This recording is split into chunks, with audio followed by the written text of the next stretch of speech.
Good evening, ladies and gentlemen. We have to go down the memory lane. Bubu, aka Buhari, whether he's dead or alive or not, we don't know. It doesn't matter. Well, it does matter. We need to know for fact. And I'll do some more program about that. But I want you to listen to our great man here, Nadeko chief, Okpadoku. Listen to what he had to say about how the decay set in Contraption Nigeria. Just for reference point, we don't want any part of Nigeria. We're going. I am part of that. But I'm just stating this so we know where the bodies are buried. Yes, so to speak. Now listen. Let's just listen to what he's saying here. Listen. Centrally controlled by the commander-in-chief, and you live or perish at his command. So the fact that the civilians eventually got over and they was obeying the dictates of the military, you cannot blame those of them who could not resist the temptation of, if you cannot beat them, you join them. For example, the academia, those of them, many of them were totally failures in their various disciplines.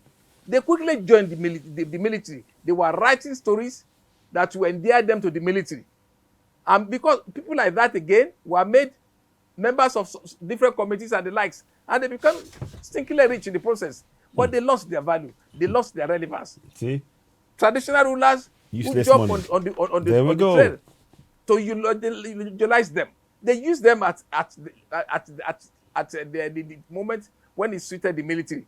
And when they dare move an inch against the military, then they are punished.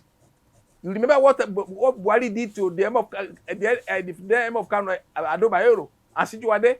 Banned them, restricted them for 6 months in their home state.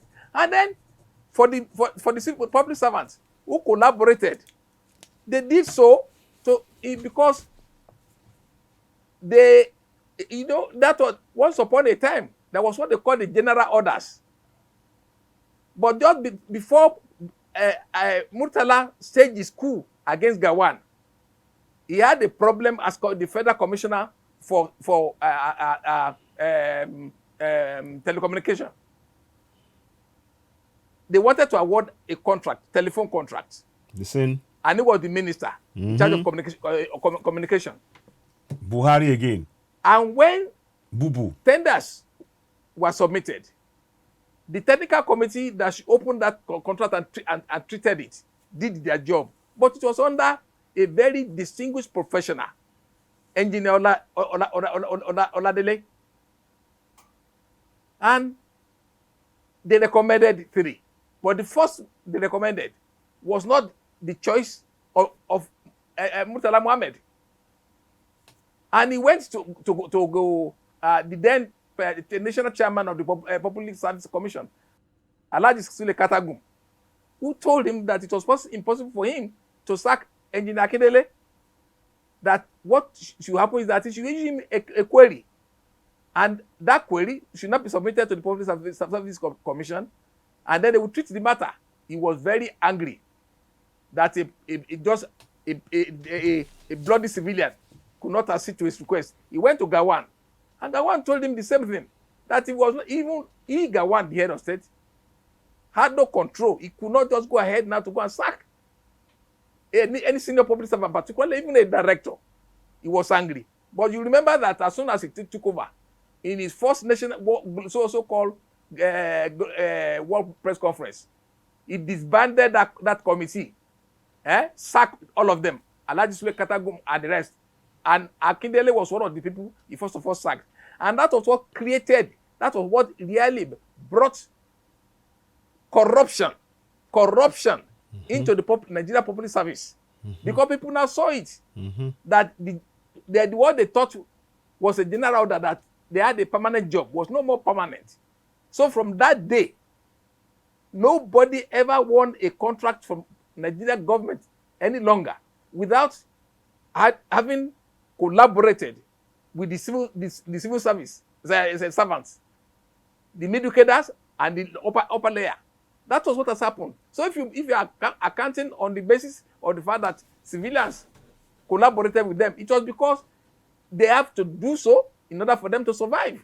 Well, the lesson in history is instructive, but let me bring you back to the... So, I want to stop there. This is a very detailed interview that was had with our Padogun and negotiated constitution pre-independence. But it's just interesting. Nigeria is dead. But what I'm just showing you is to bring to you how it came about that Nigeria died. Talked about Murtala Mohammed and the things he talked about there, and he mentioned Bubu and the fact that they couldn't interject and just override rule of law, bloody civilian, that kind of thing. That tells you the mentality of these people, and that is what is going on. It's gone far worse today. Again, and if you look at who's doing the sacking, it's all the Fulanis. The Fulanis put themselves as a head, born to rule mentality, Amadu Bello mentality of conquered territory of the South. We want no part of that. Ladies and gentlemen, you're watching Citizen AY, the platform where we speak truth to power. Please subscribe to Citizen AY. I urge you, watch that video again. Listen to the words there, and I'm sure you will find that what I'm just saying here is correct. The rot, this is where the rot set in. How the rot set in Contraption Nigeria, RIP1 Nigeria. It is finished for Nigeria. We're going for Yoruba Nation, Biafra Nation, Middle Belt Nation. We are going and nothing can stop us. Our unity in the South is non-negotiable. Ladies and gentlemen, you're watching Citizen AY, the platform where we speak truth to power. Before we go, I'll just do one more thing. Please subscribe to Citizen AY on YouTube. Go ahead and subscribe to Citizen AY on YouTube. And also, you're watching Citizen AY, the platform where we speak truth to power. We only deal in one currency, truth. We are the Sorosoke generation with evidence. Ladies and gentlemen, please, when you get this video, if it resonates with you, please share. How the rot set in Contraption Nigeria, RIP1 Nigeria. Watch this, very informative. It tells you the foundations of corruption. This is dealing with the foundations of corruption. And that is why it is way too late. We need to dismantle it once and for all. Yoruba Nation now. Thank you and goodbye.